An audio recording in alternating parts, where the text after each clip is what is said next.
I've always thought of myself as a rational guy. I don't believe in ghosts, demons, or anything supernatural. My name is Eric, and I work as a freelance photographer. Last October, I took on a job that I'll regret for the rest of my life. It was for a magazine, one of those edgy ones that focus on abandoned places and urban decay. My assignment was to photograph an old psychiatric hospital, a massive structure that had been shuttered for decades. The locals called it Blackthorn Asylum, and the place had a reputation for being cursed. Stay away from the third floor, the gas station clerk told me when I stopped for directions. That's where the bad stuff happened. He didn't elaborate, but I brushed it off as small-town superstition. The asylum was about 10 miles outside the town, hidden behind a dense forest. It loomed like a rotting corpse, all broken windows and sagging walls. The air smelled of mildew and wet earth. As I stepped inside, the temperature dropped noticeably. My breath misted, and I realized I was already uneasy. The main hall was a cavernous space filled with debris, old gurneys, shattered glass, and scraps of paper too faded to read. My footsteps echoed, making the silence even more oppressive. I focused on my work, framing shots of peeling wallpaper, rusted beds, and graffiti-covered walls. But the deeper I went, the more the atmosphere changed. I started hearing faint noises, whispers, the creak of floorboards, the faint sound of something dragging across the ground. I told myself it was the wind or animals, but I couldn't shake the feeling of being watched. By the time I reached the second floor, I was on edge. The rooms here were smaller, more personal, with rusted restraints still bolted to the walls. I took a photo of one and noticed something odd through my camera lens, faint handprints on the wall, too small to belong to an adult. When I looked again without the lens, they were gone. That's when I heard the first unmistakable sound, a giggle, high-pitched and unnatural. It echoed down the hallway behind me. My skin prickled, and I turned sharply, but there was nothing there. "Hello?" I called, my voice shaky. The only answer was silence. I convinced myself it was a bird or the wind and moved to the third floor, even though the clerk's warning echoed in my head. The stairs creaked ominously under my weight, and I felt an inexplicable heaviness settle over me. The third floor was different. The air was thicker, oppressive, and the smell of decay was stronger. The rooms here were padded cells, their doors hanging crookedly on rusted hinges. I entered one and immediately felt dizzy, like the room was spinning. I leaned against the wall and closed my eyes, but when I opened them, I saw something that made my blood run cold. A figure stood in the corner. It was a man, or at least it had been. His face was pale and bloated, his eyes sunken and lifeless. He wore a hospital gown stained with something dark. He didn't move, but his mouth hung open, as if frozen mid-scream. I stumbled back, heart racing, and raised my camera instinctively. The flash went off, but the figure was gone. That's when I heard the dragging sound again, louder this time, coming from the hallway. I stepped out of the room, my hands trembling, and saw it. A wheelchair moving on its own, scraping against the floor. I froze, unable to move or breathe. The chair stopped abruptly, and then something unseen pushed it toward me with force. I jumped out of the way as it slammed into the wall behind me. I bolted for the stairs, but halfway down I felt a hand grip my ankle. I fell, landing hard on the landing below. When I looked back, there was nothing there. But the sound of footsteps followed me as I scrambled to my feet and ran. I didn't stop until I was outside, gasping for air. I didn't look back, didn't pack up my gear, didn't even close the door behind me. I just got in my car and drove, heart pounding, hands shaking on the wheel. That night, I reviewed the photos. Most were normal, but a few weren't. In one, a child's face stared out from behind a broken window. In another, the man from the padded cell stood in the hallway, his dead eyes boring into the camera. The worst was the last photo. It was of me, taken from behind, as I crouched to photograph the handprints. The man in the hospital gown stood inches behind me, his mouth twisted into a grotesque grin. I deleted the photos and tried to forget, but the nightmares haven't stopped. Sometimes when I'm alone, I hear the giggle again, faint and chilling, and I know deep down that I didn't leave Blackthorn Asylum alone.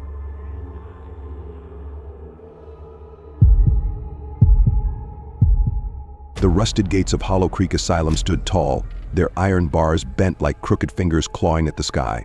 The asylum, abandoned for over 30 years, had gained a reputation among locals as a place where shadows whispered, and the past refused to stay buried. When Lisa, a budding paranormal investigator, decided to spend the night there, her friends warned her not to. But curiosity, mixed with a desire to prove herself, drove her to go alone. Lisa arrived just before sundown.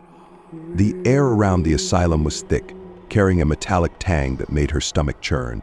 The building loomed like a decayed monument, its shattered windows glinting in the dying light. Armed with a flashlight, a camera, and a recorder, Lisa stepped inside.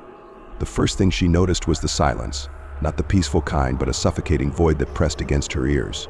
The floor creaked under her boots as she moved through the crumbling hallways, walls peeling like dead skin. The graffiti scrawled in blood-red paint read, "They never left." Lisa's recorder picked up faint sounds, whispers too soft to decipher. She followed them into what used to be the patient dormitory. Rows of rusted bed frames lined the room, their mattresses shredded. A child's drawing was pinned to the wall, a stick figure surrounded by black shapes with hollow eyes. The whispers grew louder, leading her to the basement. Lisa hesitated.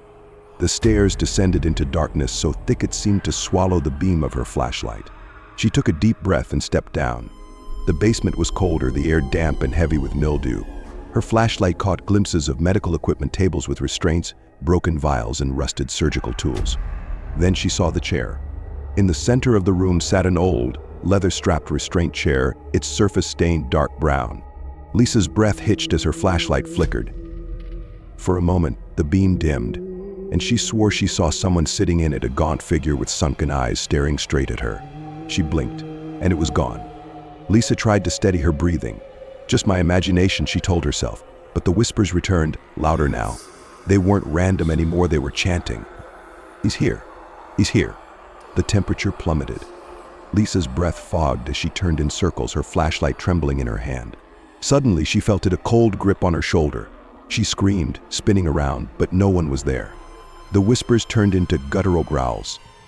The chair in the center of the room began to vibrate, its straps snapping open and shut, as though something invisible was struggling against them. Lisa stumbled backward, her foot catching on a piece of debris.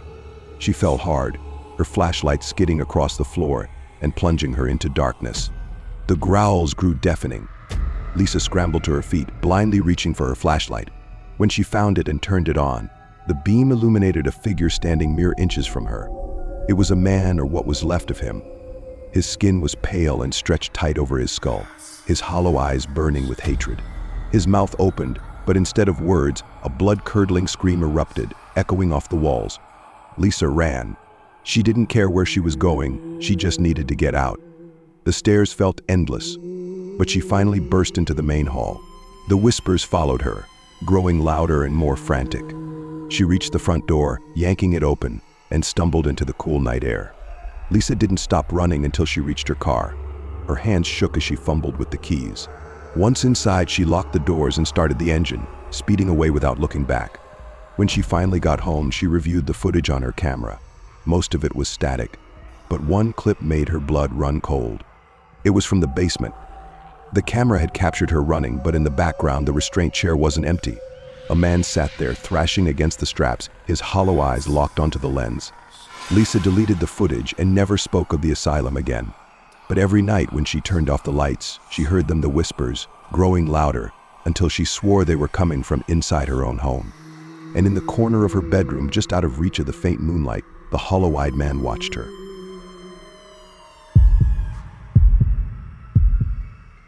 It was a bitterly cold evening in January when 27-year-old Claire Evans pulled into the snow-covered parking lot of Ridgewood Apartments.